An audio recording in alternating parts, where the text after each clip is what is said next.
Hello, everyone.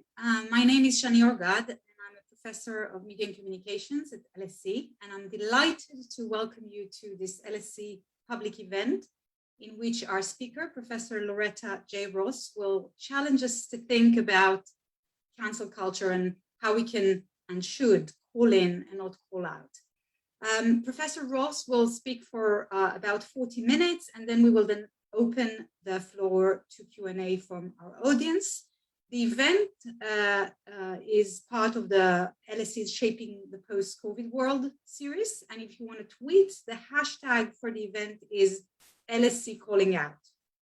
I'll just say a few words of introduction and then hand over to Loretta. Loretta J. Ross is a visiting associate professor at Smith College in the US, where she teaches about the call-out culture and white supremacy. Her career began as an activist back in the 70s when she joined the women's movement by working at the first rape crisis center in the US. Loretta has also researched and fought hate groups such as the KKK in the 90s and founded the US National Center for Teaching People about Their Human Rights. She also co-founded the reproductive justice organization Sister Song. Her recent co-written books include Reproductive Justice and Introduction, as well as Radical Reproductive Justice, both published in 2017. And next year, her new book will be published, which is called Calling In the Calling Out Culture, about which I'm sure we'll hear more now. So without further ado, I'm deeply honored to welcome Professor Loretta Ross. Please. Thank you for that wonderful introduction. I hope you can hear me now. Okay, I just want to tell a little bit of a background about how I arrived at this topic. I'm a boomer, almost 70 years old, so I wasn't aware of how prevalent the call-out culture was until I got on social media, which was relatively recently, like in the last 10 years. And I noticed how mean people were to each other online, and I became convinced that people were saying things to each other online that they probably would hesitate to say if they were in person with that person that they were admonishing or scolding or calling out. And I began to speculate that my 50 years of social justice activism offered some lessons that might be useful today, because obviously in the women's movement back in the 70s, we called it trashing, where we called each other's out, gossiping behind each other's back, or shunning people for things we thought that they'd done wrong, trying to hold people accountable, but not really, because we didn't want accountability so much as we wanted punishment and sometimes revenge. And then because I'm also a member of the civil rights movement, I learned from many of my elders that they had furious fights behind doors in which they would call each other out as they disagreed on strategy and tactics. But they also had a phrase that they used quite often. This phrase was created by Reverend Joseph Lowery, and the phrase said, "Let's learn how to turn to each other instead of on each other." And then, of course, in my work with dealing with men who have been convicted of raping and murdering women, and former members of the Ku Klux Klan and the neo-Nazi movement, I learned quite a bit about calling in people who I probably wouldn't have out for tea or invite over for dinner, but still I was able to figure out how to have productive conversations with these most unlikely people.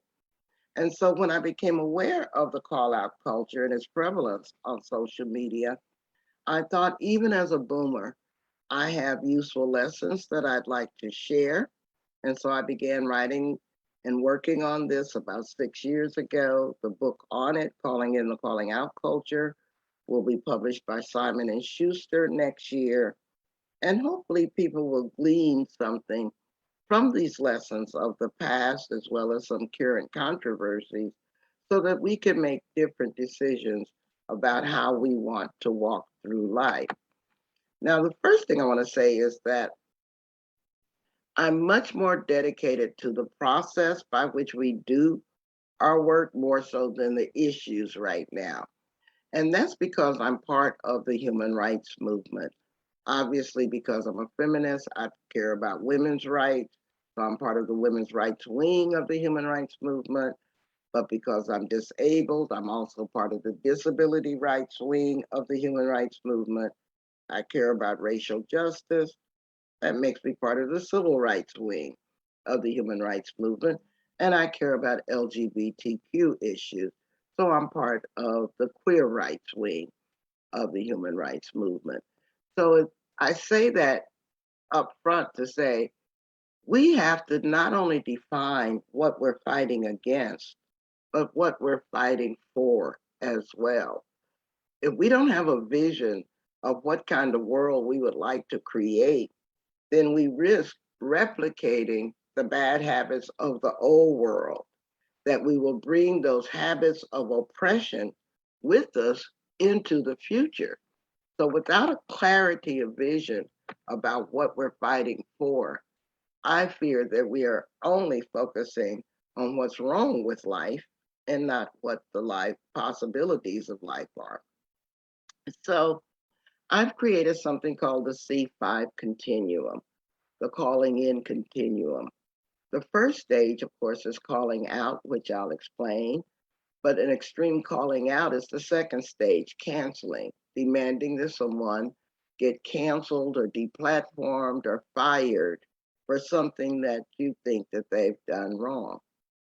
To pivot to the other direction is calling in, which is a method of seeking accountability, but without the public shaming and blaming of a call out. There's a fourth stage, which is called calling on. That is insisting that people do better without making an investment in their growth, because calling out means that you have to give them your attention and your investment, and so does calling in. And if you're not prepared to give that person that emotional space from your life, then you can call on them to do better. And my favorite calling on sentence is simply to look them in their eyes and say, I beg your pardon, and then just let it sit there while they figure out how they need to readdress whatever they said to me. And then the fifth part of the continuum is something that we should use more often, and that's called calling it off.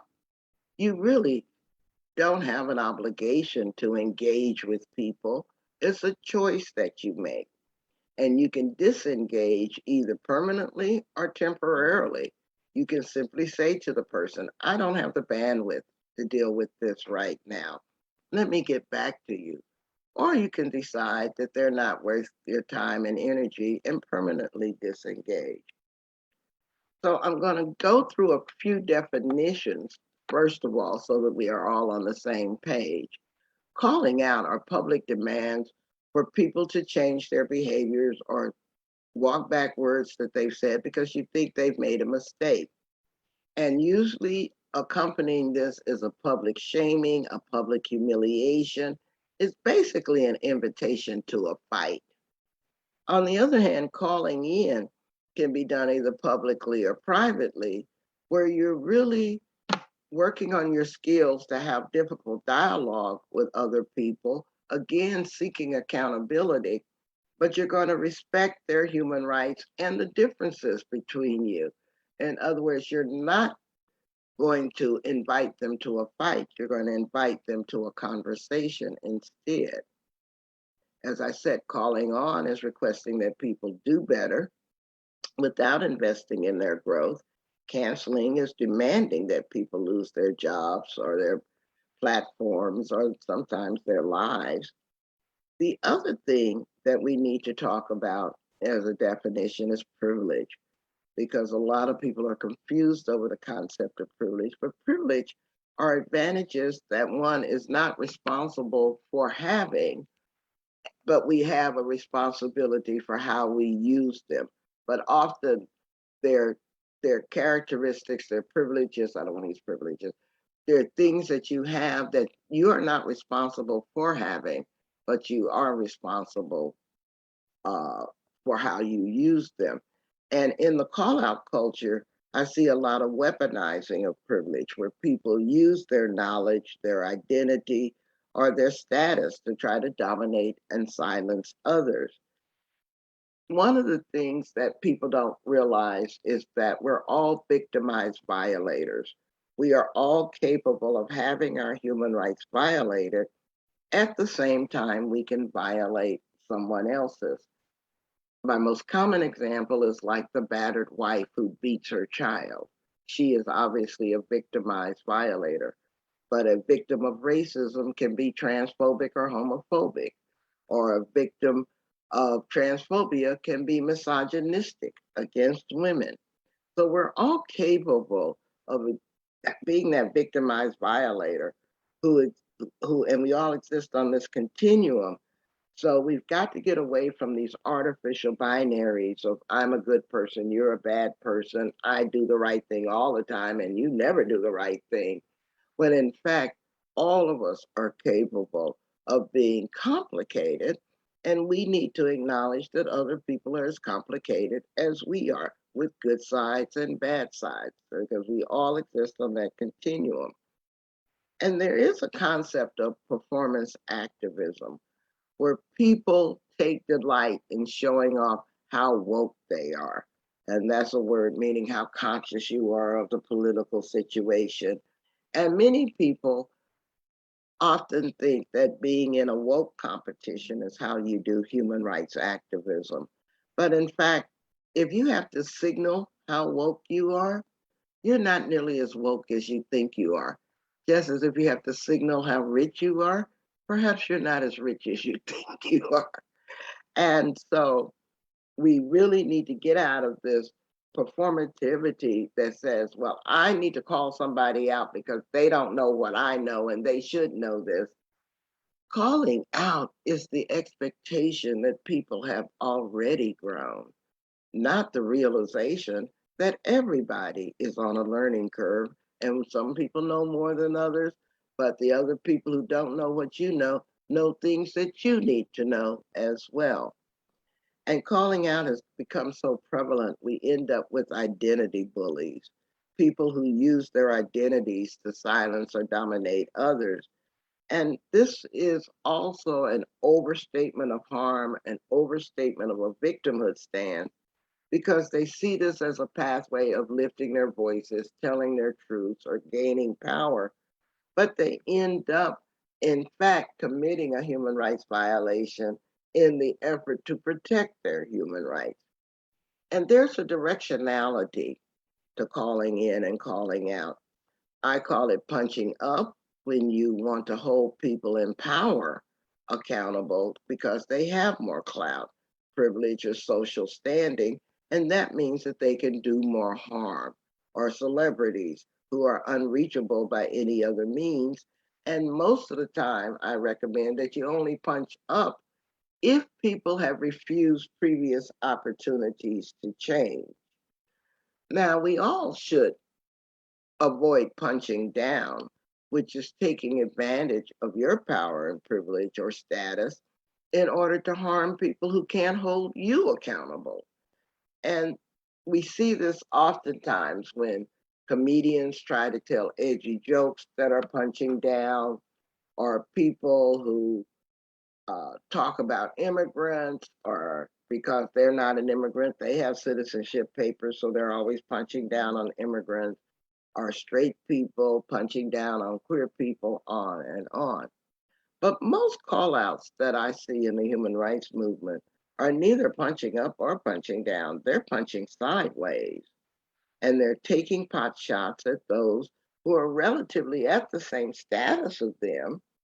And despite these differences in identity and age and race and gender and sexual orientation and gender identity, class and abilities, we feel that we know the right way to do something or the right way to say something. And so we're going to punch sideways on the person who doesn't do it according to our specifications. And that's where I really focus my energy on. Now, there's a lot of things that encourage call out culture. Mainly, it's born out of a desire to criticize other people's social justice practices.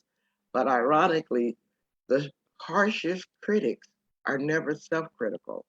They never want to admit that they may not know everything they need to know or do everything correctly. And so they project out. They want to pounce on other people's practices, hopefully sometimes so that the lens is not turned on them. A lot of time people call out because they feel unheard, disrespected, or violated. They feel that that's the only way to get their perspective out there. But unfortunately, it is not usually a successful strategy because when you have publicly shamed and humiliated someone as a way of being heard, the thing that is most likely to happen is that they're going to stop listening to you, that they're going to shut down, that you won't get the results that you want. And so we need to really interrogate that strategy. And of course, as I said, people will use their knowledge as a weapon against others and banish others because they're not woke enough in their opinion. And unfortunately, people think that social justice and human rights activism is a way to stroke their egos or boost their standing in a community, and this is where the performative activism comes from. And unfortunately, also a lot of people think that we're in a struggle for political purity of opinion, and we want to use shaming and ideological bullying in order to get everyone to conform with what we think is the right opinion to have, the right way to see things, the only way to see things. And as I frequently say, we're in a human rights movement, and when many different people think many different thoughts, but they move in the same direction, that is how you define a movement. But when many different people think the same thought and they move in the same direction, that's a cult. And we are not building the human rights cult. Now, there are appropriate uses of call outs when you want to address power disparities or when people are inaccessible, when you want to avoid increasing harm by not calling attention to injustices, when you want to build a community by finding others who experience similar harms and spread information amongst them. You can use a call out appropriately. Sometimes call outs identify unmarked or hidden structures or harms or privileges that need attention drawn to them.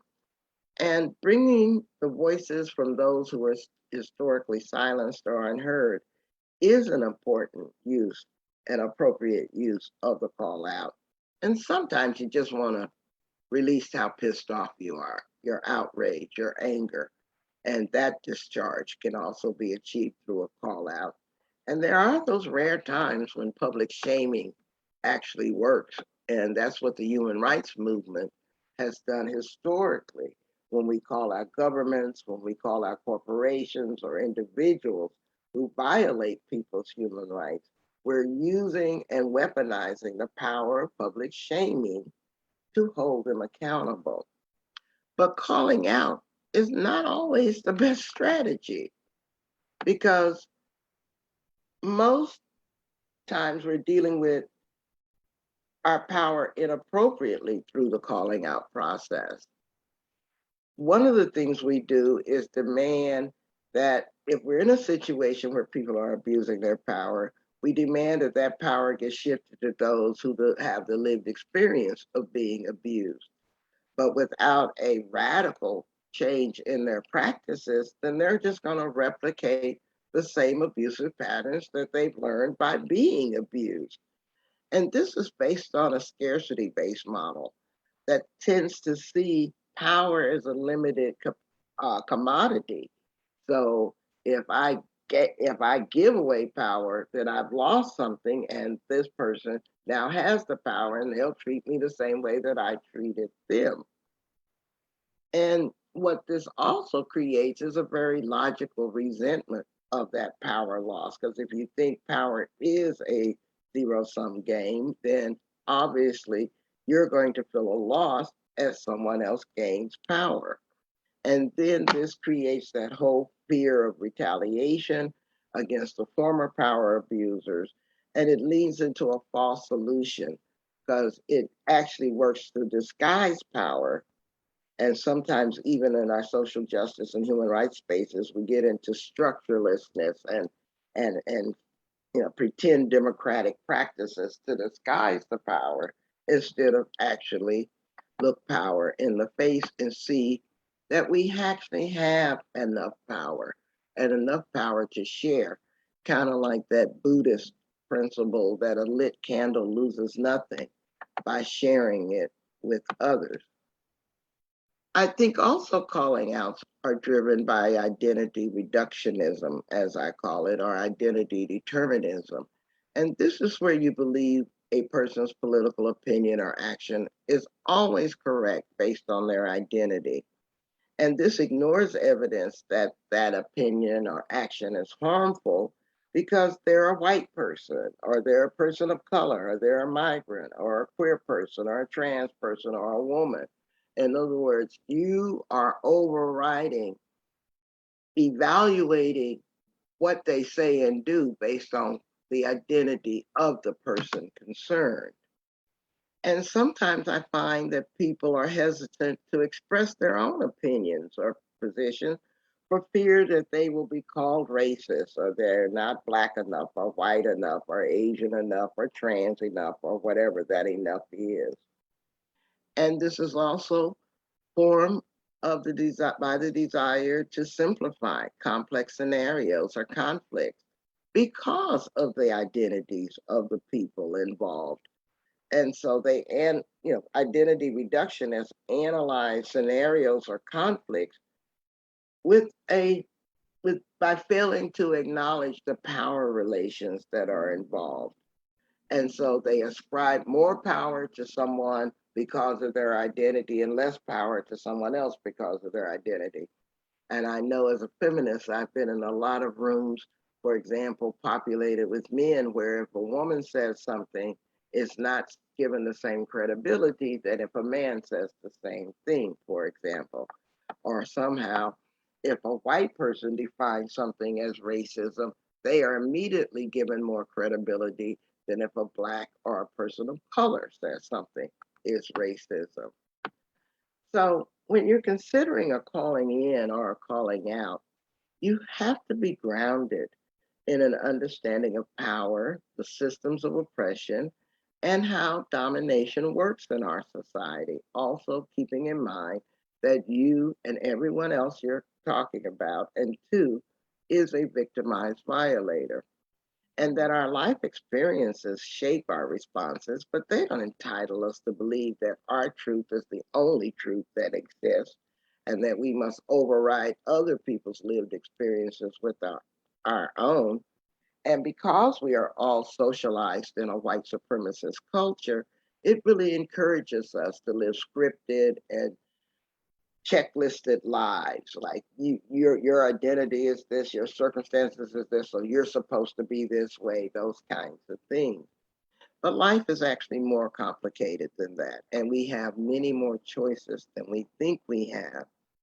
And if you're considering whether to call somebody in or out, focus on the conflict at hand and what it requires to be resolved, not to prove who was right or wrong, but to keep people in the conversation.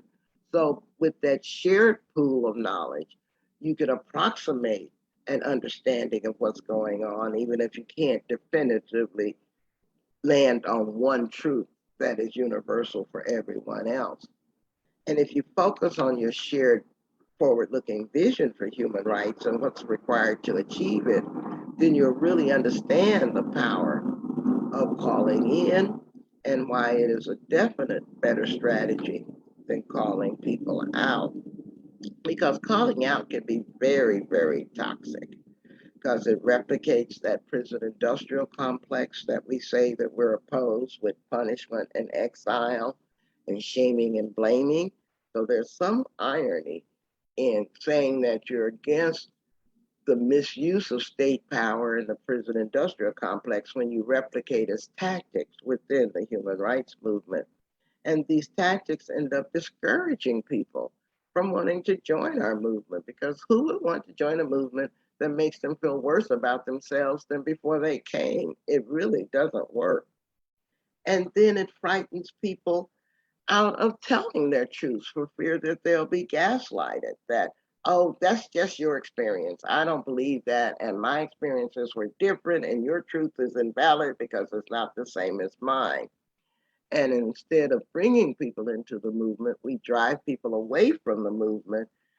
And one of the things that they detect that we're doing wrong is that we disguise our privileges by weaponizing our language and act like just because someone doesn't know the latest word that should be used to describe a particular system or ism, that they're somehow less worthy of being in the conversation.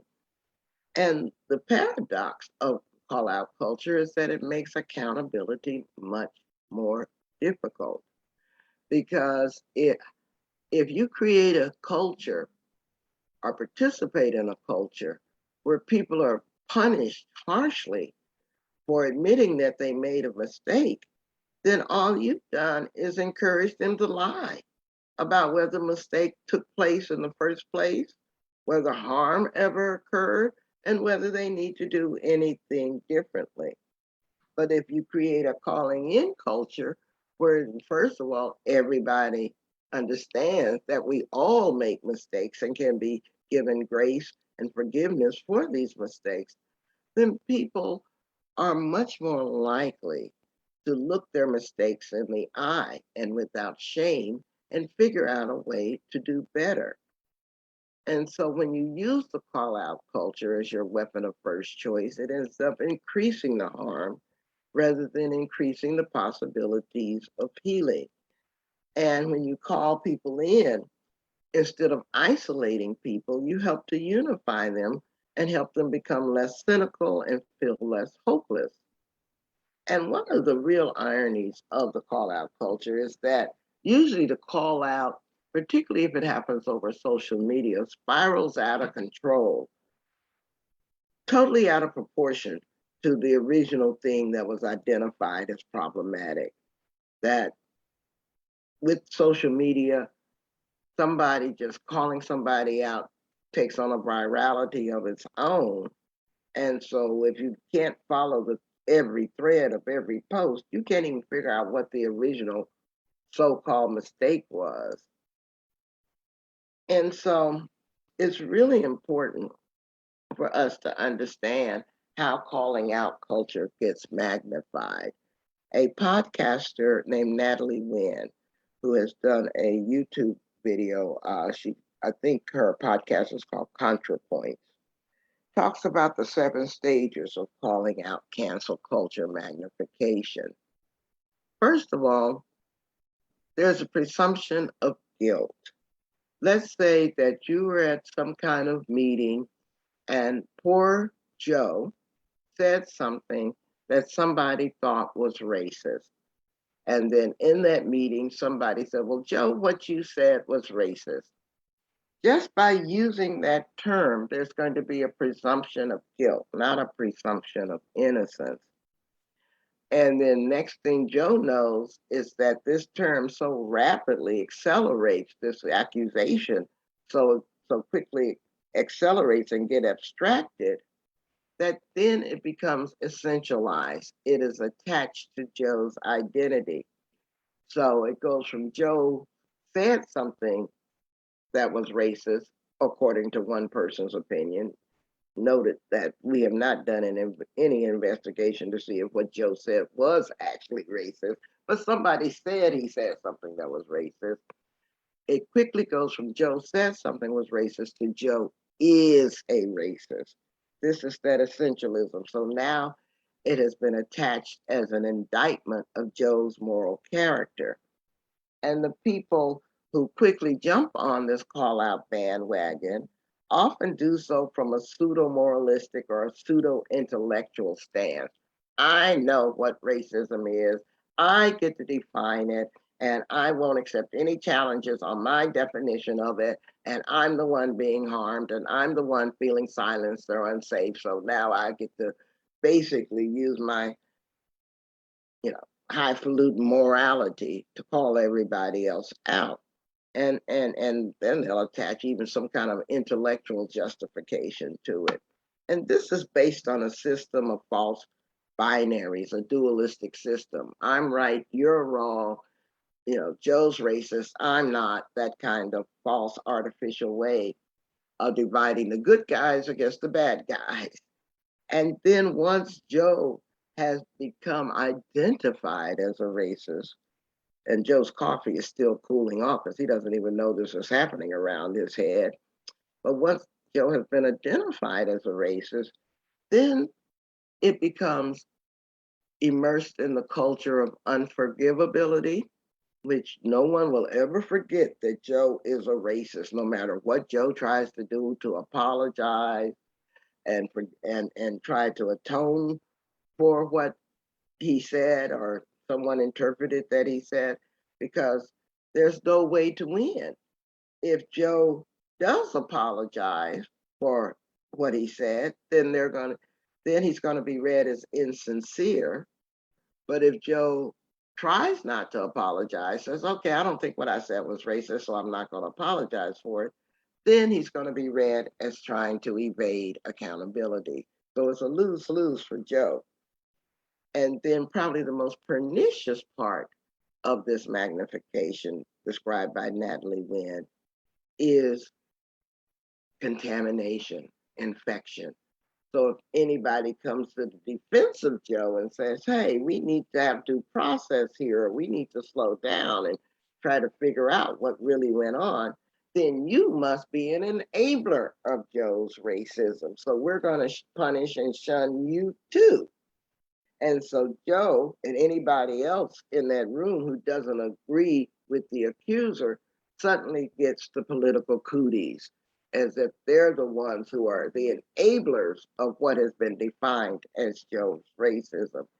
And this happens so fast, poor Joe doesn't even know the storm cloud is over his head until he reads on his Twitter feed within a few hours that a couple of thousand people have now decided that he's a permanently unredeemable racist.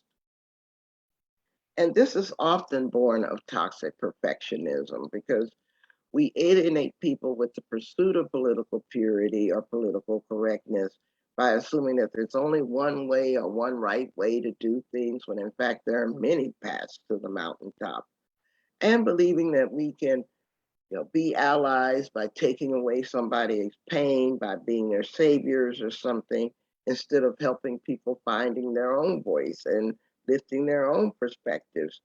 And we end up promoting the woke competition amongst each other.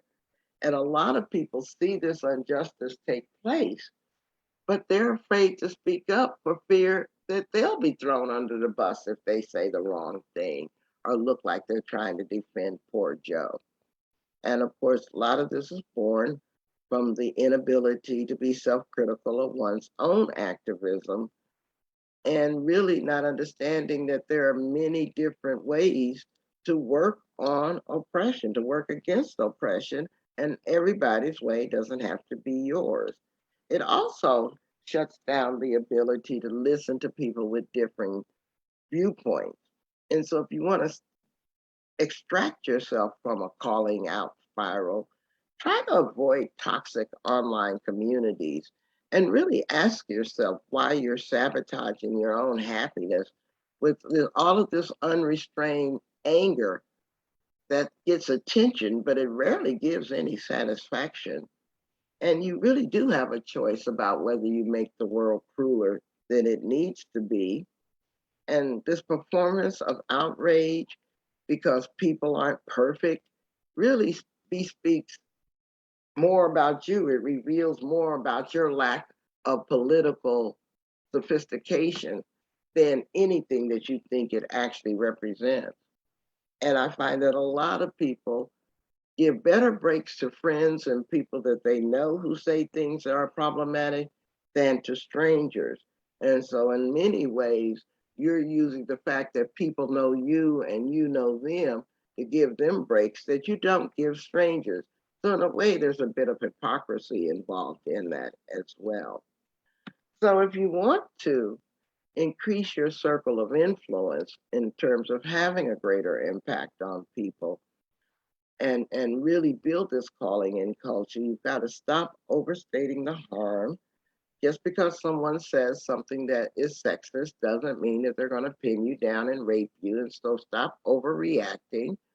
Since we are all trying to learn the appropriate language for racial justice or trans justice and stuff, we need to be more forgiving of people's learning curves and not say, oh, well, so and so told a joke, and so it made me feel like he was lining me up to be killed. I mean, really? Isn't that a vast overstatement of harm?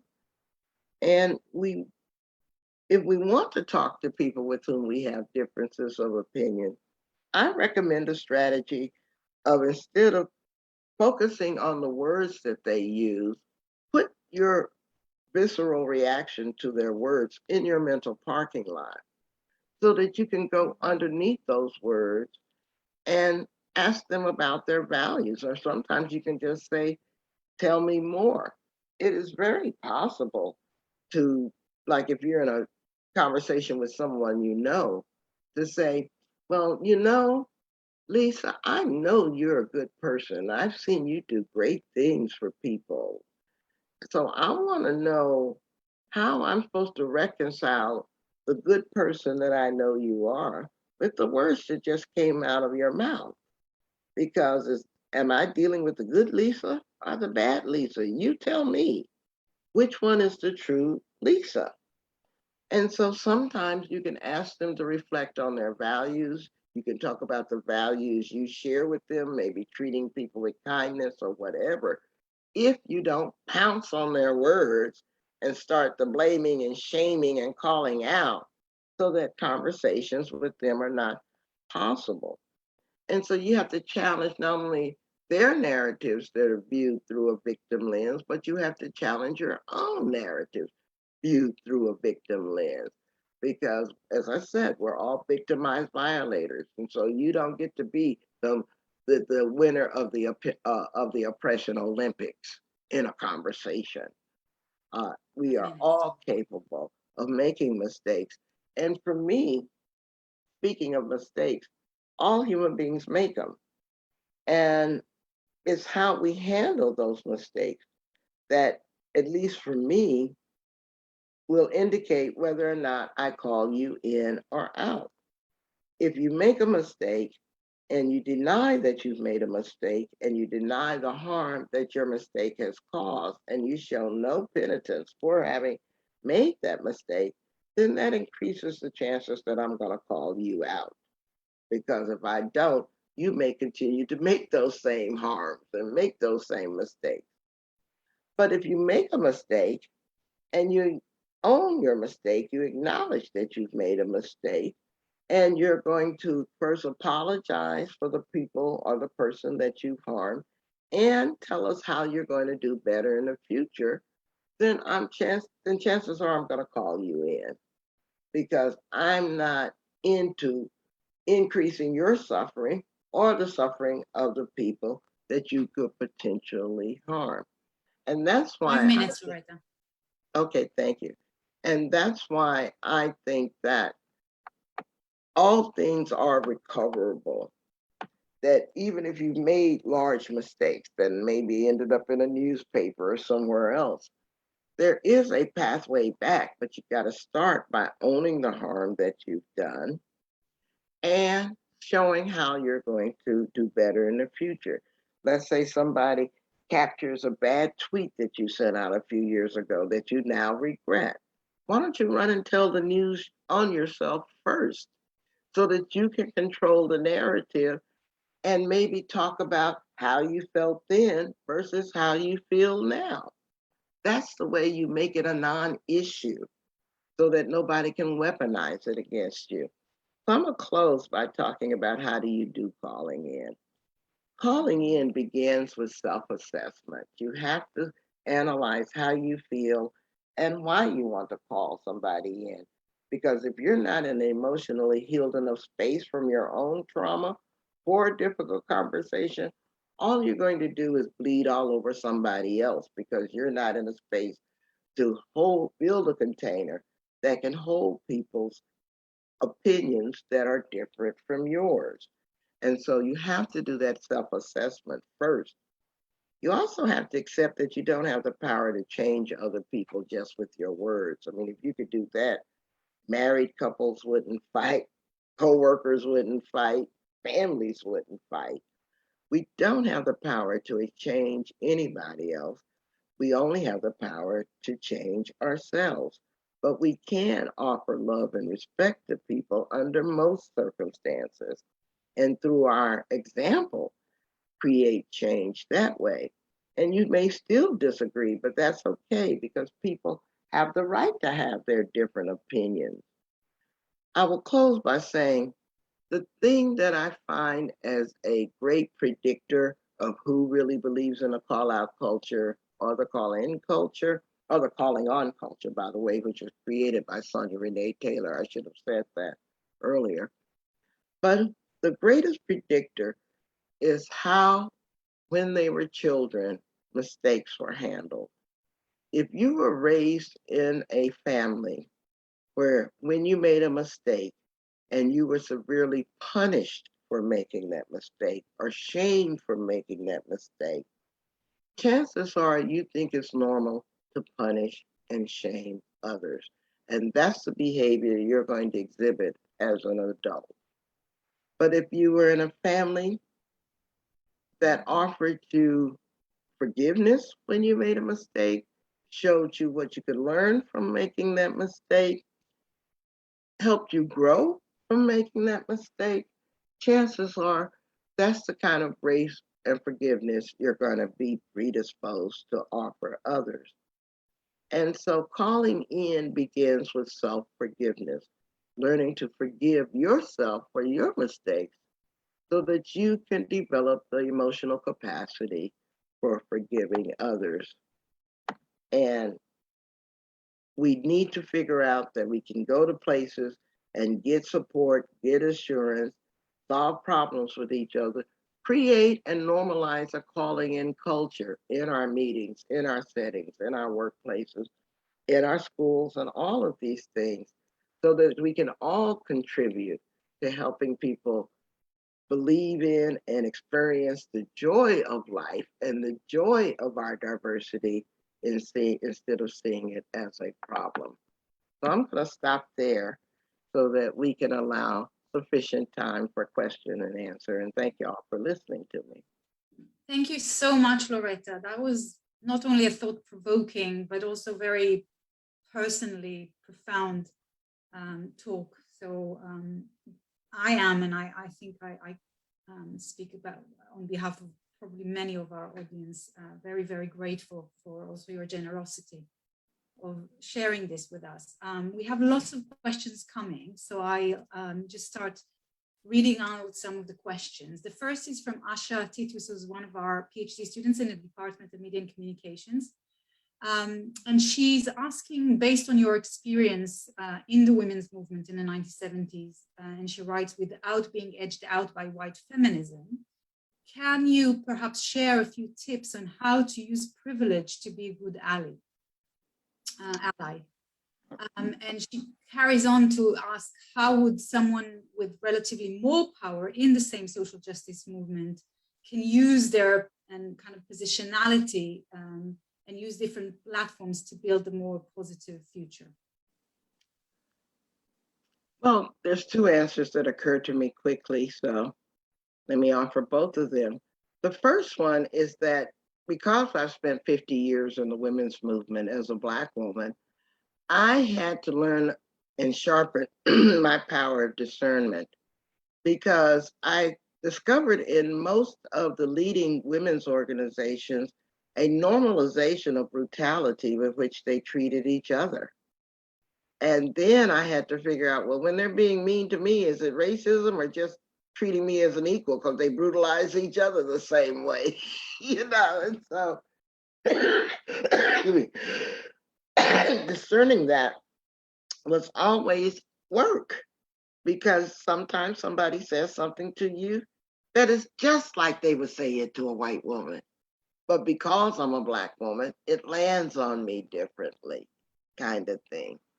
And so sharpening my powers of discernment became an essential survival skill so that I wasn't misdiagnosing what the problem was, so that I could come up with an accurate and proportionate response. The other thing that I would answer is that we need to learn to repurpose our privileges and power instead of being ashamed of them. We have many advantages that we can use to benefit others. For example, everyone on this call is what I call the world's 1%. We're not the 1% in terms of the amount of money in our bank accounts, but we are the 1% because only 1% of the world's population gets a chance at higher education. So what does that privilege mean to us? How are we going to use that, repurpose that in order to benefit others? Is not advocating that we don't get education so that we can just be equally miserable with the ones who don't have access. It's about how do you repurpose your whiteness, repurpose your financial status, repurposing your educational status so that it's a benefit to others other than yourself. That is the task for all of us. And I think it's eminently doable. One of my favorite examples, for example, I shouldn't say that, but anyway, one of my favorite examples is a woman in a Starbucks here in the States. She was a white woman who watched two Black men get unfairly arrested for sitting in a Starbucks and waiting on their friend. And it's without thinking, she whipped out her cell phone and documented what was happening because she realized that she was not under threat. She was a white woman sitting in a Starbucks. But she repurposed her white identity in the service of human rights to bear witness to what was happening to these men who didn't have her privileges. She didn't do it from a savior impulse. She did it because she wanted to be the best white person she could be in that kind of situation. And so those examples actually exist all around us if we learn to reinterpret them for what they are. And those are the ways that I think we recognize that the heaviest privilege of all is knowledge. And that's the one we most have to use responsibly and not use our knowledge to hurt and wound others. Thank you. I'm going to take the next two questions together because they are somewhat related. One is from Gustavo Streger, who's our master's student in strategic communications, and asking about the ways in which governments and corporations can work with your ideas on calling in culture, calling in call-out culture, whether you think there are ways that corporations and governments can do it at all. And then Tash Rajan, who's a master's student in human rights and politics, is asking specifically about social media, whether you see a way that this kind of imagination for alternative futures that you're proposing is possible within the very polarized current environment of social media. And I know that you've participated in a new HBO documentary called 5 Minutes of Shame, precisely about this kind of social media. Or Tash is asking whether we rather need to create other spaces to allow to connect and have these kind of productive conversations that you were encouraging us to have. Well, actually, those are three questions, but I'll try to get them all. First of all, yes, corporations and governments have to embrace a calling in culture. What I find that has happened in the 21st century is that corporations are quite used to having their worst critics to be external, competitors or people dissatisfied with their products or services and stuff like that. But something has happened with the advent of social media where anybody with a keyboard can be a critic. And right now, their worst critics are on their own payrolls inside the organizations, blowing them up for their failure to actually practice the gender or racial justice that they put on their Black Lives Matter signs, but they don't practice that in their hiring or discipline practices within. And so I get quite a few calls from corporations and governments wanting help because they're not used to dealing with paying their own worst critics. They are used to the critics being outside. And this is creating a culture shift, just like the Me Too movement has exposed that those sexist comments you said 10 years ago now can get your butt fired. Same behavior, different circumstances. And a lot of people just haven't kept up with the rapidity with which our social mores are changing. And so I get a lot of calls from that. Can you go to the second question? Because I forgot any. Yeah, that was specifically about social media. Whether social media, yes. Social media can follow the same taxonomy that I offered, that you can make a choice to disengage, obviously, calling it off, but you can also use other tactics. Like, oh, that's an interesting perspective. But let me tell you an experience that I had, and then maybe lead them in a different way to say, well, I used to think this, but this is what I think now.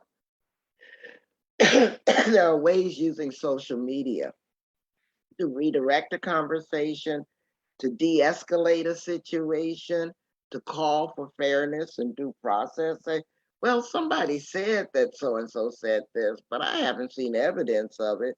So do you mind if we put a pause or slow down and do more fact checking or what have you? There are ways that you can do that.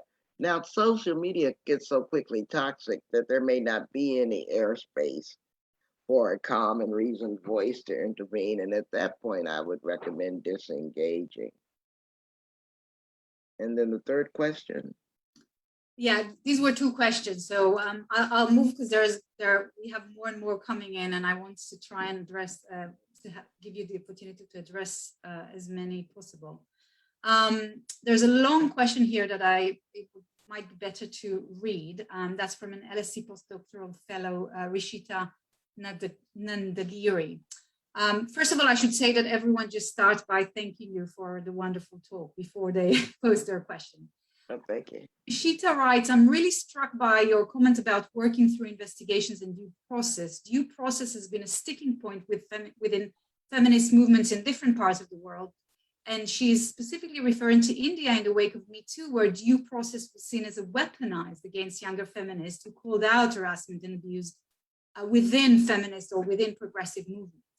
And so calling out, you write, became the one of the only pathways for them to call for justice and accountability.